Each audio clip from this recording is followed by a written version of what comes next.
Hello students, so today we are going to start with your first lesson of history, that is historiography development in the West. So let us see what is first about this historiography. Historiography is nothing but the writing of history.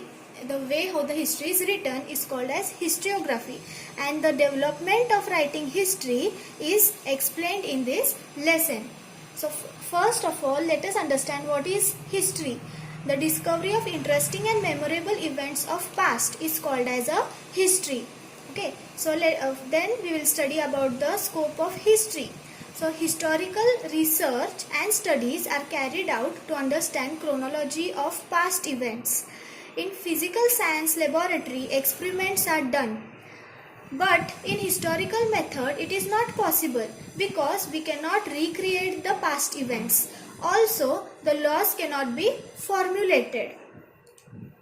So, a document is prepared by a historian. That document has various proofs of the past events, and those documents are used as the proof for the history. Okay.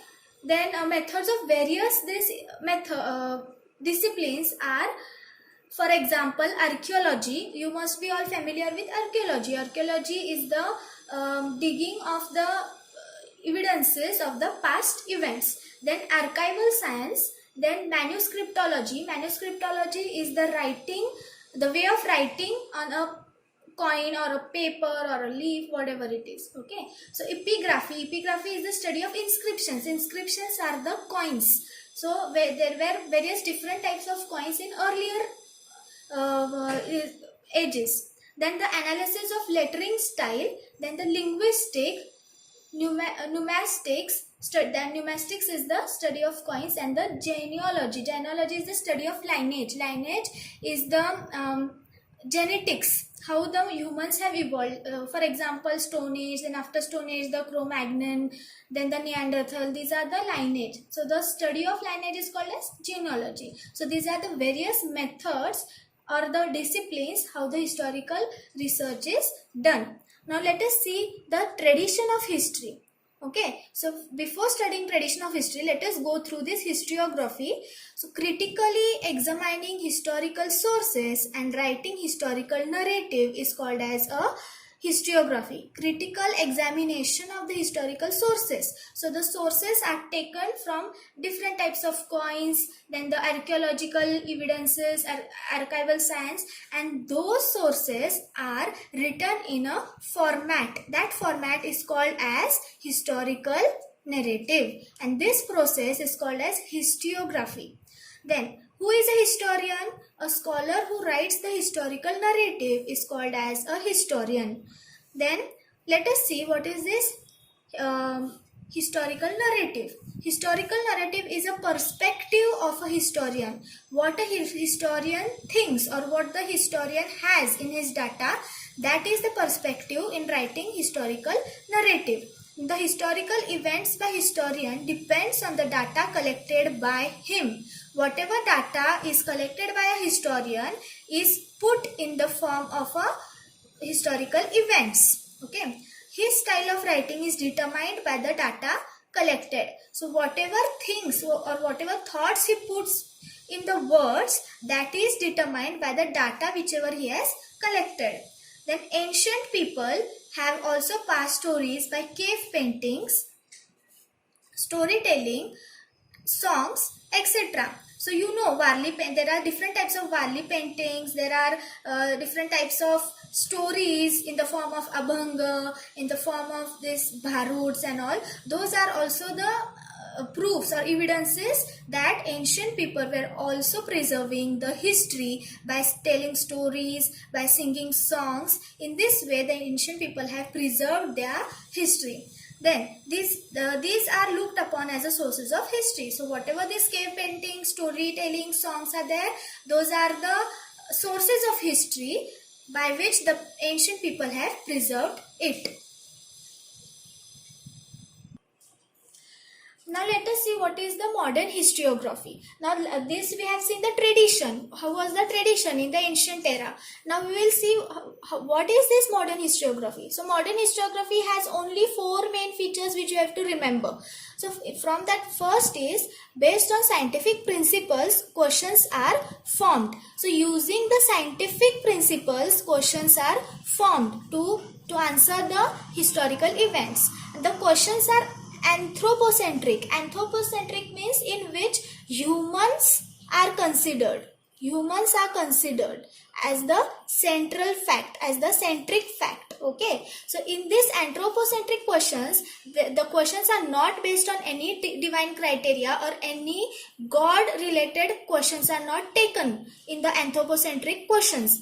The questions are only based on human values and the human existence. Okay, so the answers are supported by the evidences.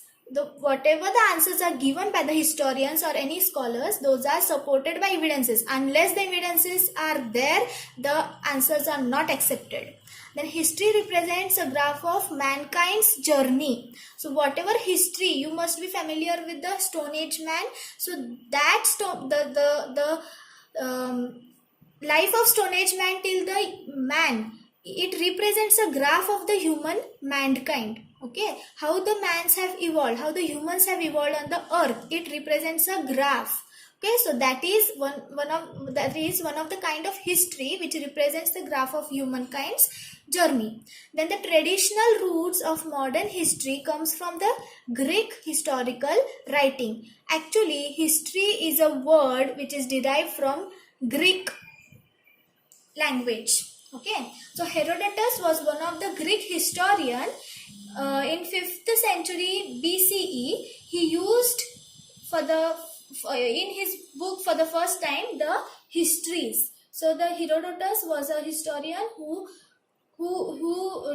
has wrote a book called Histories. Okay, so this was about the modern historiography. Then we will study about the development of scientific perspective in Europe. So the western side of, if we consider a globe, so the west side, therefore Europe falls in the west side. So we have to study about the Europe western side, because the chapter itself says historiography development in the west. So let us study how the development of scientific perspective was created in the European side. Okay, so Europe achieved progress in science till 18th century. So we all know this East India Company was formed in 16th century. Similarly, till 18th century, Europe had achieved tremendous progress in the field of science. So now the scholars were interested to know about the social and historical truth of the humans. But the philosophers, they were focused on history and their historiography. Okay, so as the Europe was progressing in the field of science, the scholars were now interested to know how was the social life in the past, how the human race evolved. Okay, so before 18th century, European universities were interested in the divine phenomena. Divine means related to God. So before 18th century, all European universities, they were interested to know about the God, how this earth was created, and how the God, whether the God exists or whether the God do not exist. This was the criteria on which European universities were interested. Then in 1737 CE is Common Era. Full form of CE is Common Era. In 1737 CE, Göttingen University formed in Germany, okay, which had independent department of history. So in 1737 CE, Göttingen University, you have to remember this, it may be asked in correct the wrong pairs. So 1737 CE, Göttingen University is formed in Germany, which had independent department of history, and it also became the centers of historical studies. So further notable scholars we will see in the next video.